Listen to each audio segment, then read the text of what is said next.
Hey everyone, welcome back to Corporate Decoded, the place where we uncover the secrets buried in corporate filings, and today we're diving into WorldScan Project Inc.'s latest report. Get ready because this one is a roller coaster of numbers and a real peek behind the curtain. So what are we looking at here? It is a quarterly report specifically for the period ending the 31st of July 2025. Think of it as a financial check, up every few months to see how the company is doing. And right off the bat, we see a little flag there saying, no to whether they've filed all their reports for the last year. That is not ideal, and it is definitely something we'll keep an eye on. It is like showing up to a doctor's appointment and saying you missed a few important tests. Now for the juicy financial bits, let's head over to their balance sheets. This is where the company lists all its assets, what it owns, and all its liabilities, what it owes. As of the 31st of July 2025, WorldScan Project Inc. had total assets of over $24 million. That sounds pretty good, right? But compare that to the 31st of October 2024, when they had nearly $27.5 million in assets. So overall, their assets have gone down by a few $1,000,000. That is a noticeable drop, and we need to figure out why. On the flip side, let's look at their liabilities. Total current liabilities, meaning what they owe in the short term, were about $1.5 million in July 2025. That might sound like a lot, but back in October 2024, it was over $10 million, so they've significantly reduced what they owe in the short term. That is a positive move, reducing their immediate financial obligations. Now, these numbers are just snapshots.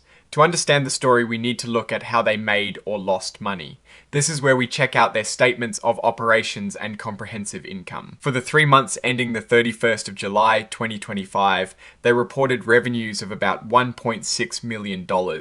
That is down from over $2.1 million in the same period the previous year. So their income from selling things has decreased. This drop in revenue directly impacts their gross profit, which is what is left after they pay for the cost of making their products. It went from over $400,000 in the 3 months of 2024 down to about $717,000 in 2025.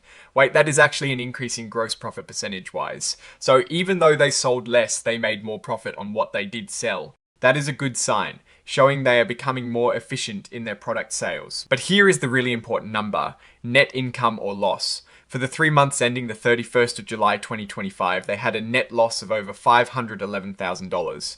That is an improvement from the same quarter in 2024 when they lost over $859,000.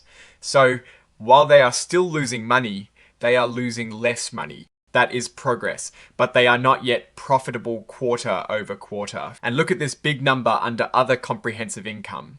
It is a foreign currency translation adjustment of over $1 million loss for the quarter.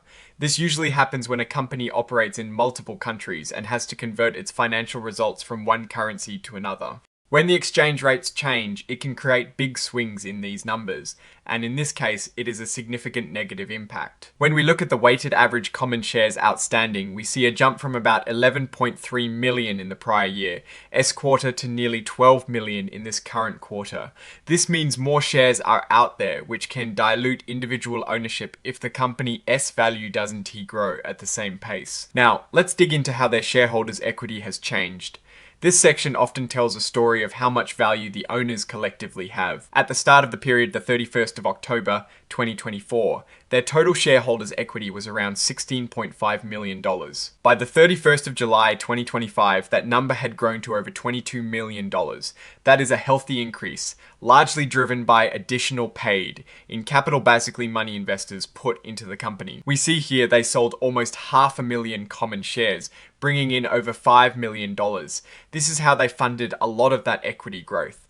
It is good they are raising capital, but it also means more ownership is being distributed. The statement of cash flows is like the company's bank account activity. It shows where cash came from and where it went. This is a critical metric for the 9 months ending the 31st of July 2025. They used over $2.6 million in cash just to run their day operations. That is a lot of cash going out, and it is a pretty significant increase in negative cash flow compared to the same period last year. This suggests their core business is burning through cash. In investing activities, they spent over $4 million on purchasing fixed assets.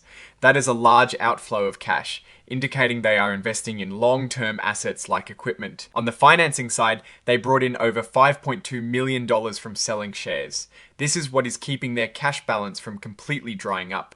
They are essentially funding their operations and investments by issuing new stock. And at the end of the period, their cash and cash equivalents are down to just over $211,000.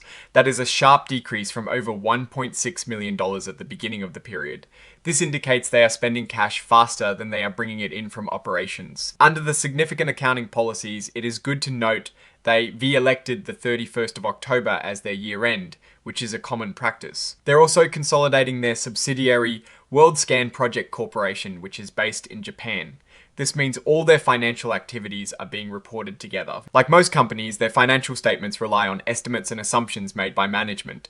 It is important to remember that actual results could always differ. They've adopted new lease accounting standards, which means they're showing their lease obligations on their balance sheet, which gives a more realistic picture of their financial commitments. The report even defines what a related party is, and here we see their CEO Ryohei Uitaki has advanced them money for salary and expenses. This is common in early stage companies, but it is always worth noting these transactions. They've adopted ASCII 606, a standard for recognizing revenue. Essentially, they say they recognize revenue when products are delivered and inspected by the customer. Cash they receive before delivering products is recorded as advance received. Digging into revenue, it is interesting to see that a significant portion, over 33% of their revenue for the period, came from a single customer. DroneNet in the amount of $3.4 million. Having a large chunk of revenue tied to one customer can be a risk if that customer decides to take their business elsewhere. Their accounts receivable, meaning money customers owe them, are incredibly low, just $309 in July 2025.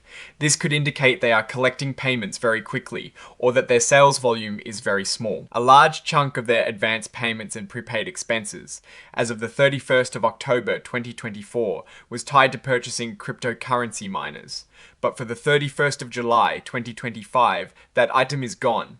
This suggests a shift in their business strategy or perhaps a completion of a specific project. They made a substantial investment in long-term assets, over $4 million in the period ending the 31st of July 2025. This aligns with what we saw in their cash flow statement. It is noteworthy that their income tax payable has gone from over $334,000 to zero. This could be due to tax credits they received or a change in their tax situation. They also recorded significant income tax credits. Their preferred stock remains unchanged with 10 million shares issued and outstanding. These shares don't have voting rights but can be converted to common stock. Common stock has increased because they'd been issuing shares. As of the 31st of July 2025, they had over 11.9 million shares outstanding, up from about 11.5 million at the end of the previous fiscal year. As we saw in the cash flow, this increase is from selling more shares. Circling back to related parties, we see that Skypa LLC, which received a lot of shares, is fully owned by their CEO, Ryohei Uitaki. This is common in private companies, but means a lot of control is centralized. Now, let's look at their internal controls, which is how they try to make sure their financial reporting is accurate. They admit that their disclosure controls and procedures were not effective as of the 31st of January 2025. They cite domination of management by one individual, lack of outside directors for oversight, inadequate segregation of duties, and no audit committee. These are serious concerns about how the company is being run and overseen. As a smaller reporting company, they're not required to detail their risk factors, but the lack of effective controls and oversight suggests that there are likely significant risks in play. They mention selling restricted stock to their CEO and gifting shares to Skypa LLC, all under exemptions from registration. This is pretty standard for early stage companies setting up their ownership structure. Later, they sold over 647,000 shares for about $323,000, at about 50 cents a share. These funds were planned for research and development, marketing, and working capital. And finally, the report is signed by Ryohei Uitaki, the CEO and CFO. This reinforces the point about management domination. So, what is the story here? WorldScan Project Inc. is in a phase where they are burning cash to grow, evidenced by their negative operating cash flow and increasing investments in fixed assets. They are funding this through issuing more stock, which dilutes existing shareholders. While they have reduced their short-term debt and their gross profit margins on sales look okay, the overall net loss persists. The lack of effective internal controls and the centralized management are significant red flags that suggest high risk. Even if they are bringing in capital, they are heavily reliant on a few key customers and significant investments from their CEO. The company is clearly in a growth at all costs phase, but the sustainability of this strategy without clear profitability in sight is questionable. What is your take on these numbers and what they signal for the company's future? Drop your thoughts in the comments. If this analysis was valuable, hitting that like button really helps, and subscribe for more deep dives. Don't forget to check out the Discord in the description. Thanks for watching. See you next time.